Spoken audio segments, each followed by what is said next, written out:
Right, how are we doing, everybody? Welcome to Russell Heritage Golf, joined again by George. We're back, socially distancing, working together. One club length away. At least one club length away.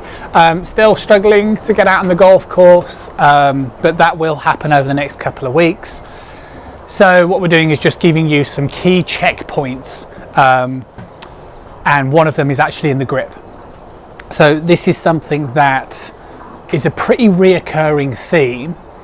We've actually talked about it coincidentally recently, but also again in some of the online stuff. And if we put it into context, when you're trying to make some sort of change, so at the moment we're talking about the grip, so let's make the assumption that it's somebody who might be hooking the ball, potentially blocking it, whatever, struggling with the release. They might also be struggling with the backswing, so the excessive arm bend, excessive overswinging, whatever it might be. One of the key things that will help is the pressure that is created between the right palm and the left thumb. So that's the tip, really. You've got to be careful that your trail hand doesn't become too strong to the point where the right palm can no longer place pressure on the thumb, and make sure the thumb itself, similar to what George is now demonstrating, is also living down the, should we say, the lead side of the handle, not the other way, just because opposable thumbs are very strong and they will basically manipulate the club face a lot. So I think that the reason why this sort of happens is, you know, I think that we get sometimes lost between the idea of we don't want excessive rotation of the face at impact, right, which is arguably true. Do you know what I mean? Like a high rate of closure, but you're going to need some. Do you know what I mean? Like you can't have none, not unless you're going for a ridiculously strong grip, which becomes really hard to swing that way. Yeah. So I think what happens is people go stronger and stronger, keeping the face square, but actually it hinders your ability to release. And then all of a sudden, if your right palm starts to become a bit detached, you know, you can start to see an element of re-gripping at the top.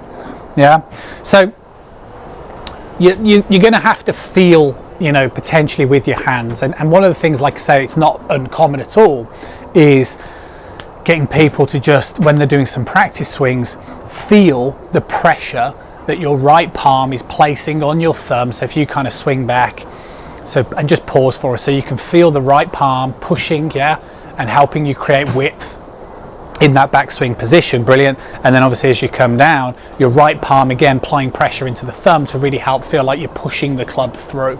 So it's a really important thing that you don't want to neglect. And like I said, also it'll help the club face out, it might help your release out, it'll help the width in your golf swing out.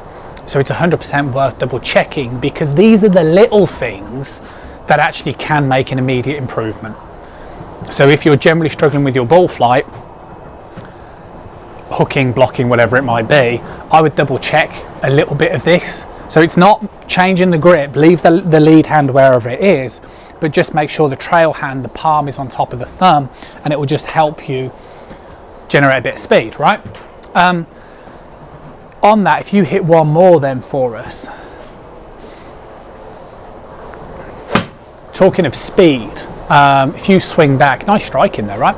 If you swing back, so, and then sort of transition for us. Yeah, and then as we come to release, this is when the right palm, yeah, exactly. So as your right arm starts to straighten, and the right palm, this is when you'd feel like you'd really be the right palm squashing on the thumb to really help you release. So again, another common drill and good feeling that I get people to do is that sort of feel of like throwing the club into the wall.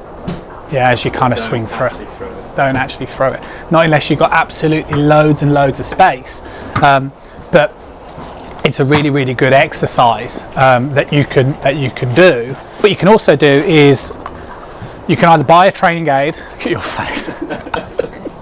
You can either buy. Now you know where I'm going. Right. So you can either buy a training aid. The impact snap would be one where it has like a ball bearing, so you can hear the release. You could use a bit of toilet roll, right? Or you can use a cup, and essentially if you kind of swing it back, oh, is this one going to fly off? Toilet roll is probably better, right? And then we want to make sure that as you're feeling the right palm applying a pressure, you're really going to be throwing it down. Toilet roll works much better than the cup, but I'm sure you get the idea. And that's it. So make sure that you're aware of that right palm on top of the left thumb. Get a bit of feeling back in those fingers. and it could improve and make a significant difference towards your game. Good. Right, we're going to keep practicing. I'm going to do some more videos. Make sure, if you enjoyed it, give us a thumbs up. Remember, it's absolutely free to subscribe to the channel as well. If you can do so, you might as well press the little bell icon. That means you receive notifications every time a new video comes out. Speak to you guys soon.